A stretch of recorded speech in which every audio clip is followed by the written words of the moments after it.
Anda menyaksikan Kompas Bisnis, Saudara, bersama saya Yan Rahman. Saudara, pemerintah meyakini dampak banjir dan longsor yang terjadi di Aceh, Sumatera Utara dan juga Sumatera Barat tidak akan menekan pertumbuhan ekonomi nasional pada kuartal 4 secara signifikan.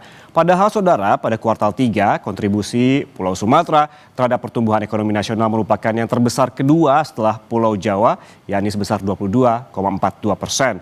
Meski demikian, mengapa pertumbuhan ekonomi di Pulau Sumatera di bawah nasional? Apakah bencana yang terjadi akan menekan laju pertumbuhan ekonomi regional Sumatera? Nah, kita lihat di data pertumbuhan ekonomi Sumatera pada kuartal 3 tahun ini. Nah, ini dia, Saudara. Berdasarkan data BPS, pertumbuhan ekonomi 3 provinsi di Sumatera yang terkena bencana, yakni Aceh, Sumatera Utara, dan juga Sumatera Barat, semuanya di bawah pertumbuhan ekonomi nasional sebesar 5,04%. Lebih rinci, ini ada Sumatera Utara, ini di 4,55% pertumbuhan ekonominya, sementara kontribusi ke pulaunya sebesar 23,58%. Sedangkan Sumatera Barat, Saudara, pertumbuhan ekonominya juga jauh di bawah nasional, ada 3,36%, dan kontribusi ke pulau ini 6,6%. Sedangkan di Aceh juga di bawah pertumbuhan ekonomi nasional, yaitu sebesar 4,46%, dan kontribusi ke pulau sebesar 4,9%. Lalu apa, Saudara, yang menjadi tulang punggung ekonomi Sumatera? Kita lihat ke data selanjutnya. Dan ini dia, Saudara, dinamika perekonomian Sumatera sangat berkaitan erat dengan kinerja perdagangan global atau dunia yang mencerminkan ekspor dan juga impor. Secara umum, komoditas perdagangan utama dan juga unggulan Sumatera merupakan produk dari industri pengolahan seperti crude palm oil dan juga manufaktur. Untuk 3 provinsi ini, komoditas ekspor Sumatera yang terbesar ada di Sumatera Utara adalah lemak dan juga minyak hewan nabati sebesar 4,4 miliar US dollar, dan juga ada produk kimia sebesar 1,5 miliar US dollar. Sementara itu, Saudara, di Sumatera Barat sama lemak dan juga minyak hewan nabati sebesar 1,9 miliar dolar Amerika Serikat, ada produk kimia sebesar 80,4 juta dolar Amerika Serikat, dan ada tambahan dibanding Sumatera Utara, ada karet dan juga barang karet sebesar 75,29 juta dolar Amerika Serikat. Bagaimana kemudian di Aceh? Apa saja komoditas ekspor yang ada di Aceh? Yaitu yang pertama batu bara, ini sebesar 30,95 juta dolar Amerika Serikat. Ada CPO sebesar 9,48 juta dolar Amerika Serikat. Dan produk kimia sebesar 2,49 juta dolar Amerika Serikat. Saudara, sebelumnya Menteri Keuangan Purbaya-Yudi Sadewa meyakini dampak banjir dan juga longsor di Sumatera tidak akan mempengaruhi pertumbuhan ekonomi nasional secara signifikan. Purbaya optimistis ekonomi Indonesia mampu tumbuh kuat pada kuartal 4 dengan proyeksi di atas 5,5%. Berikut pernyataan dari Menteri Keuangan Purbaya-Yudi Sadewa. Akan berdampak tapi tidak sampai memperlambat terlalu signifikan. Apalagi nanti kalau ada perbaikan fasilitas bangunan dan lain-lain, itu akan mendorong ekonomi sedikit. Yang jelas kita tunggu dari PNBP program mereka seperti apa. Berarti ada kemungkinan nggak nyampe target ya, Pak? Ada kemungkinan nggak nyampe target di Q4 ini sama full year 2025, Pak? Bapak kan sebelumnya bilang 5,6 sampai 5,7, apakah bisa menyusul? Oh, kemungkinan selalu ada, cuma berapa persen? Jangkauannya Pak, 5%, 10%. Saya pikir sih di atas 5, masih akan di atas 5,5%. Saya akan monitor kondisi keuangan di sistem finansial. Kalau masih dianggap kurang, saya akan gelontorkan lagi uang saya ke perbankan. Saudara, pertumbuhan ekonomi di Pulau Sumatera di bawah nasional. Mengapa demikian dan seberapa besar bencana yang terjadi akan menekan laju pertumbuhan ekonomi regional dan nasional? Selesai jeda, Kompas Bisnis akan membahasnya untuk Anda.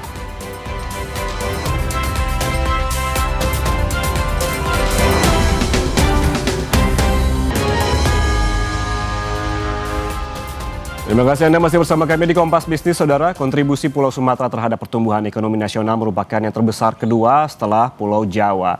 Meski demikian, pertumbuhan ekonomi di Pulau Sumatera masih di bawah nasional dan kini berpotensi tertekan setelah dilanda bencana. Kemudian seberapa besar dampak bencana akan menekan laju pertumbuhan ekonomi regional dan juga nasional? Kita langsung bahas bersama Guru Besar Universitas Erlangga. Ada Prof. Gafmi, selamat pagi. Selamat pagi Mas Yan. Prof. Gafmi, ini saya baca dari beberapa sumber begitu ya soal kerugian terkait dengan bencana di Sumatera.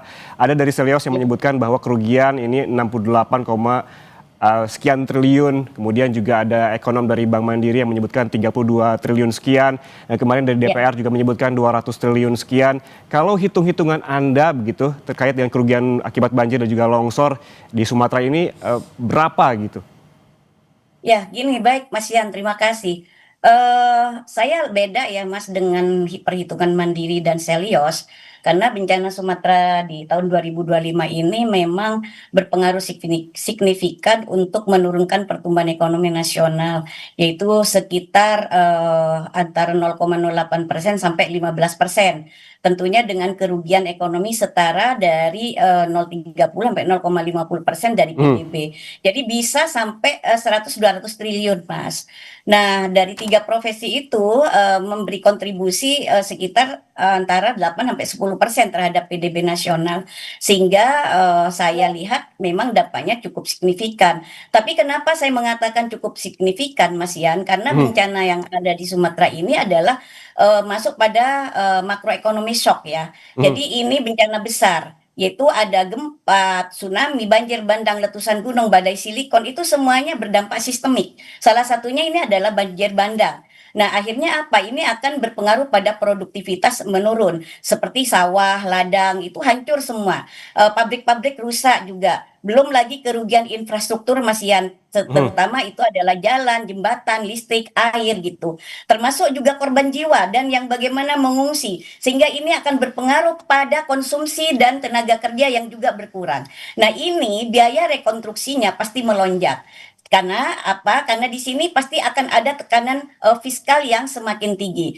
Efeknya ini sangat luas dan signifikan. Misalnya dari 30 sampai 50% PDB kepada PDB regional, maka bencana alam ini dikategorikan sebagai shock eksogen yang perlu respon kebijakan makroekonomi. Sedangkan jenis-jenis dampak makroekonomi, contohnya misalnya supply shock, produksi sawah lenyap, ladang rusak, maka ini akan terjadi penurunan output pertanian, termasuk nanti akan mendongkrak inflasi semakin tinggi. Sedangkan dari demand shocknya, konsumsi rumah tangga misalnya. Jadi kita bisa melihat di sini bahwa kehilangan aset dan juga macam-macam, sehingga di sini akan menurunkan konsumsi. Dan fiskal shocknya itu adalah belanja darurat. Artinya apa? Rekonstruksi infrastruktur. Maka defisit anggaran pasti akan naik.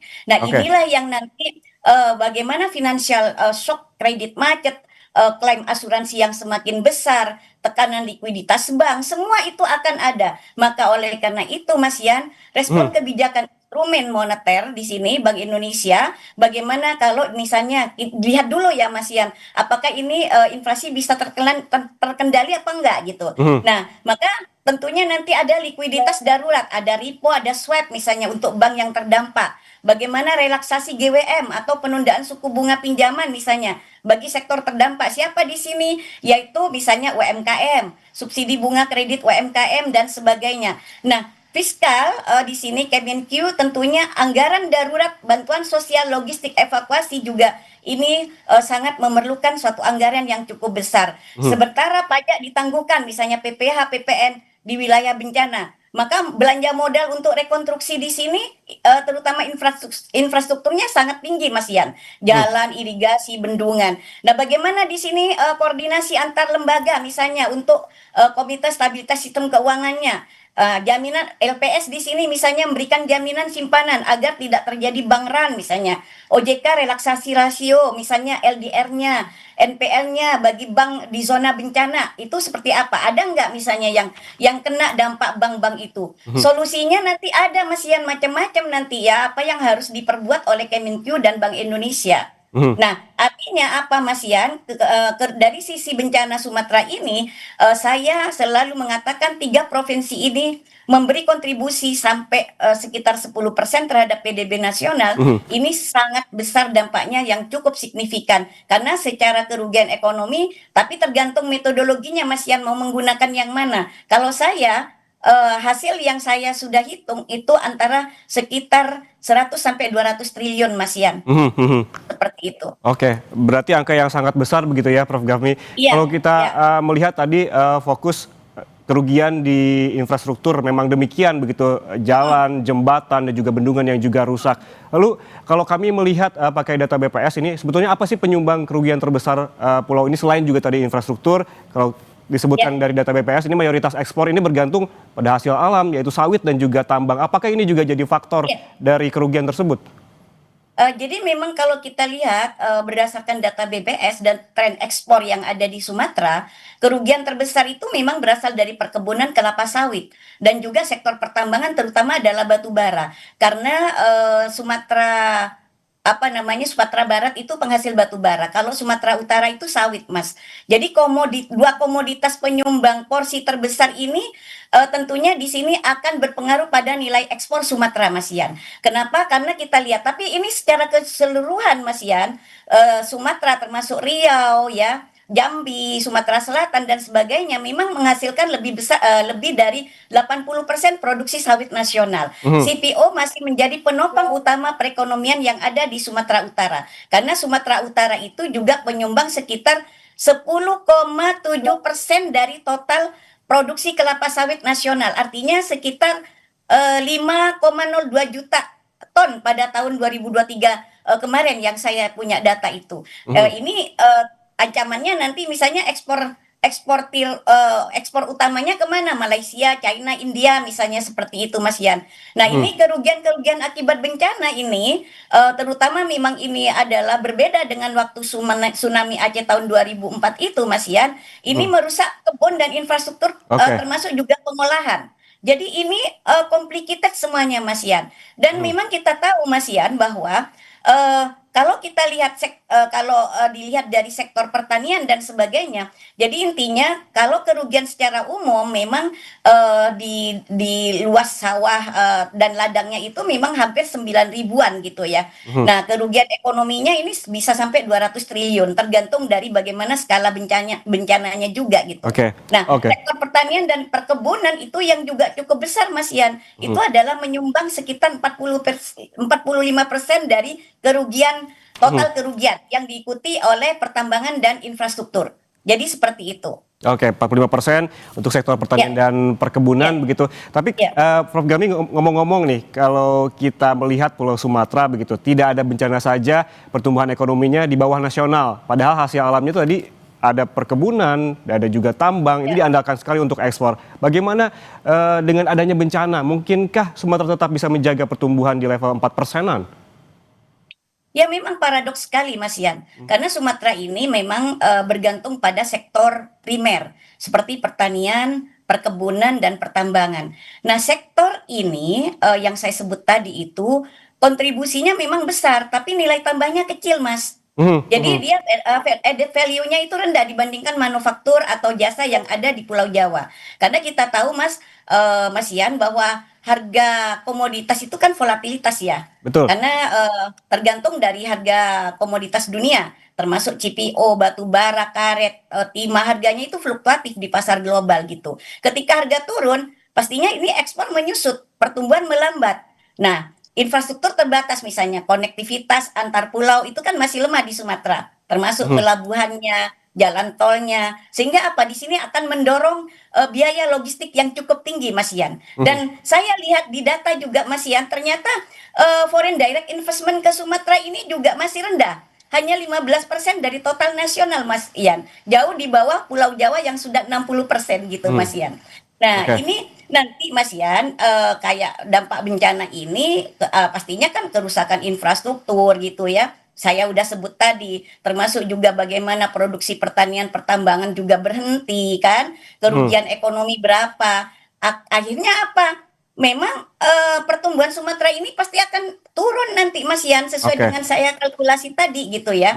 Karena memang bencana ini melanda sektor-sektor utama seperti sawit, batu bara, efek dominonya ke ekspor dan juga akhirnya apa? PDB-nya akan juga menurun kan seperti itu. Sehingga ada skenario optimis gitu ya kalau misalnya ada mitigasi dan respon positif dari pemerintah Mas Yan. Pemulihan apa namanya pertumbuhan paling tidak misalnya kalau ingin, tapi saya nggak yakin karena ini sudah semester apa kuartal terakhir ya Mas Yan di tahun 2025 gitu ya. Dan kalau misalnya mempertahankan 4% juga nggak mungkin. Walaupun iya itu kan harus bekerja betul ini Oke. pemerintah ya pemulihan infrastrukturnya Nggak mungkin ya cepat, Prof Gapmi ya di kan? 4%-an. Sekarang kan 4,9% Nggak mungkin Sumatera. pasti turun.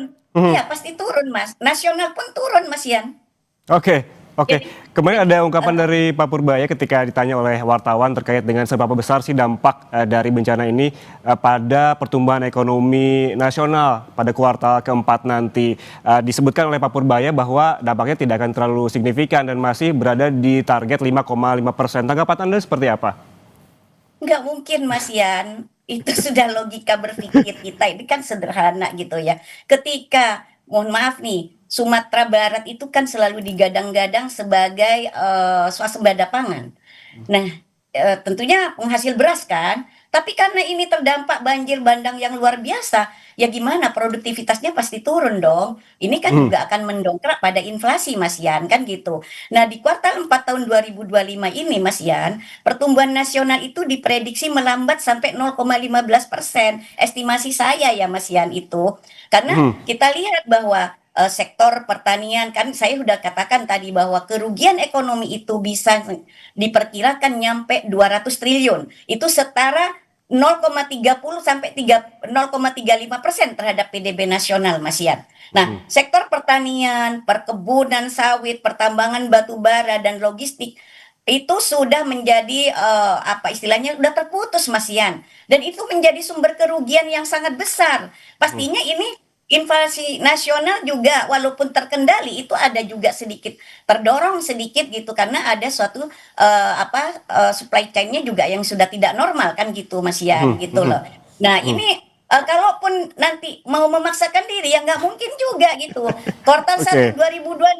2026 itu kalau misalnya ada pemulihan diharapkan secara gradual karena RAPBN tahun 2026 juga sudah mengalokasikan anggaran darurat misalnya dan sebagainya, kredit relaksasi dan sebagainya, itu pun masih sangat ibaratnya orang Palembang ngomongnya mengas larinya Mas Yan. Jadi itu jadi Oke. agak sulit Mas Yan karena infrastruktur kita tahu kan Mas Yan, infrastruktur itu adalah suatu hal yang sangat apa namanya sangat vital gitu ya untuk bagaimana interconnectedness itu terjadi antar pulau, antar wilayah seperti itu Mas Yan. Nah, ini kerusakannya kan Oke. sangat parah ya sehingga pasokan komoditasnya juga pastinya akan menekan pertumbuhan ekonomi nasional juga cukup signifikan Mas Yan. Oke, Prof Gafmi tadi disebutkan bahwa kerusakannya sangat parah begitu infrastruktur dan juga tadi pertanian dan perkebunan. Mengingat bahwa Pulau Sumatera ini memiliki kontribusi 22,42% ini setelah Pulau Jawa terbesar kedua. Ya. Kemudian tadi disebutkan juga bahwa memang tidak mudah nantinya terkait dengan pemulihannya. Apakah ini dampaknya akan hanya di kuartal 4 saja dan bagaimana juga proyeksinya di kuartal 1 2026 nanti? Gini Mas Yan, kita ini kan complicated ya, faktor eksternal juga masih dalam kondisi tidak baik-baik saja. Dan bahkan Amerika itu juga akan mendorong meledaknya inflasi yang ada di Amerika gitu kan.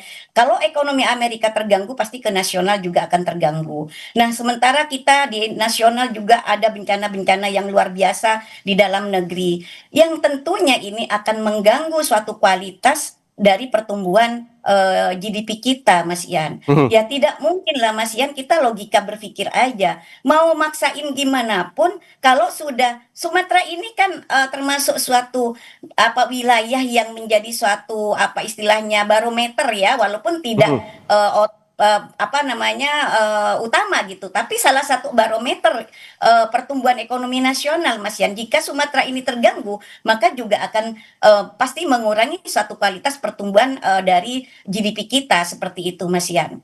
Dan Baik. Mas Yan, saya mungkin gini, pejabat atau pemerintah ini ataupun menteri ini, tolong diinvestigasi secara detail faktor-faktor penyebab kejadian banjir bandang itu, masalah pembalakan hutan atau illegal logging dan sebagainya. Jadi jangan dulu menuduh si A, si B, si C. Tapi juga pastikan dulu supaya ini tidak menjadi polemik di masyarakat sementara masyarakat sedang berduka. Jadi pastikan dulu siapa kira-kira apakah ada penembangan liar ataukah ada izin dari Kemenhub tapi di sini pengawasannya lemah atau bagaimana. Jadi jangan dulu nuduh-nuduh gitu loh Mas Yan. Oke, Gitu. oke. Berarti pesan dari Prof. Gafmi, investigasi terlebih dahulu sebelum menuduh ke yang lain-lain, sebelum kemana-mana. Juga hitung dengan cermat bagaimana kerugiannya. Tadi sebutkan bahwa infrastruktur perlu ada pemulihan, juga tadi ada sektor perkebunan dan pertambangan yang juga harus diperhatikan. Terima kasih atas waktunya bersama kami, Guru Besar Universitas Airlangga, Rahma Gafmi. Sehat selalu. Terima kasih Mas Yan. Saudara, selesai jeda, Sapa Indonesia Pagi masih akan kembali untuk Anda dengan